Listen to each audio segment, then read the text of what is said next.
In the meantime, the government will, in the next 6 months, beginning this January of 2023, roll out efforts to fully digitize its operations as a way of putting Kenya on the global map in the wake of evolving technology. ICT Cabinet Secretary Eliud Owalo, who spoke during the Jamhuri Technology and Innovation Summit at the Kenyatta International Convention Center, said the government was also keen on engaging partners to bring the plans to fruition. Information Technology Cabinet Secretary now says plans are in high gear to roll out digitization of majority of government operations.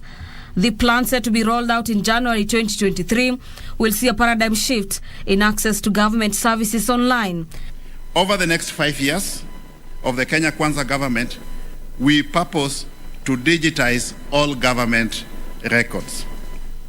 To realize these goals, we will work with both local and international partners to expand the national fiber optic network by 100,000 kilometers. We have begun to provide government-funded internet to the public through state-funded hotspots. We envisage that we will be able to provide up to 25,000 free Wi-Fi hotspots all over the country. ICT Cabinet Secretary Eliud Owalo, who addressed innovators during the ongoing Jamhuri Technology and Innovation Summit at KICC, claimed the government will tap into private partnership to make digitization a reality. One of the things government needs to do is to build a clear ICT infrastructure, what we call the architecture of government IT systems. And this must be made possible to interface with the private sector. And government needs services.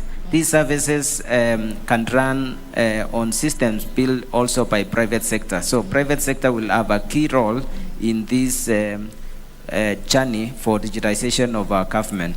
And even where we are at the 15%, there is a huge role played by the private sector. We have to simultaneously think about digitizing the skills within the country.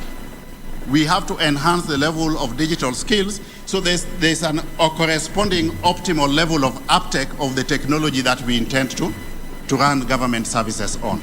So we intend to work, of course, with the private sector to enhance the level of ICT literacy skills, not just within government itself, but in other integral sectors. Some of the key sectors that are set for digitization include the education curriculum sector, health, agriculture and the business sector, in order to adopt a more technologically based system. In our view, propose that we have a health management system where at the press of a button you are able to determine the medical history of an individual from birth to the present status. So technology again is imperative in this area, ladies and gentlemen, and we also feel that technology will be imperative in helping us to seal some of the revenue leakages that we have been experiencing with our health management system. And ahead of the planned digitization process, innovators showcasing their products are raising concerns over the uptake of their innovations by the government. We sell to more than 14 countries. Yet here in the country, the government does not seem to take keen interest. Yet what we are talking about here is actually something that could be bigger than our first cash crop, coffee or tea. In terms of if the government was to sell this idea to the rest of the world as a way of climate mitigation. I cannot personally deliver biological material to India unless it's a government-to-government transaction.